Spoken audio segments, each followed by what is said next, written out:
Hello guys and welcome back. Concerns over global economic growth and industrial metal demand have intensified, driven by a stronger US dollar and rising tensions between Israel and Iran. The fear of wider regional conflict has sent global stock markets into decline. In the stainless steel sector, spot prices dropped by at least $28 last week.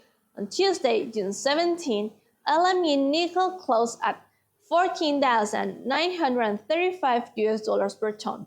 Meanwhile, the most traded nickel contract at Shanghai fell by $116. Stainless steel futures continue the downward trend, closing at $16,617, down 0.43% from the previous week.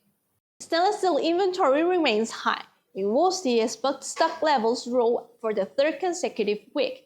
June production cuts appear insufficient to offset weak demand. Ongoing sluggish is driving losses at stainless steel mills, which in turn is putting pressure on upstream materials like nickel and chrome. On June 16, the Philippines officially scrapped its planned ban on unprocessed nickel ore export, which was initially set to take effect in 2030. Back in February, the country had announced the ban, modeled after Indonesia's strategy in hope of boosting value along the domestic nickel supply chain. However, the proposed ban threatens 60% of the country's nickel production and put the job of 100,000 miners at risk. It also triggered protesters from major industry players.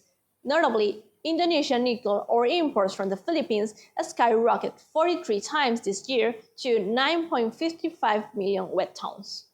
While the ban is off the table for now, it is not a full reversal. The government is exploring a compromise, possibly through increased export tariffs and attracting more foreign investment, particularly from China. The Indonesian government is aiming to reduce emissions from its nickel industry by 81% by 2045. Aligned with the global low-carbon goals and the transition to sustainable energies, this move closely aligns with the Europe Carbon Border Adjustment Mechanism, a policy set to take full effect in 2026. This will have a major impact on stainless steel exports from countries like China, India, and Indonesia. With rising costs due to carbon tariffs, these exporters will face growing pressures to decarbonize, or risk losing their game in the European market. For the global stainless steel industry, the future competition won't just be about prices, but also about carbon efficiency. The world is becoming more uncertain. In times like this, we hope everyone stays safe and the peace will return soon. See you in the next video. Bye!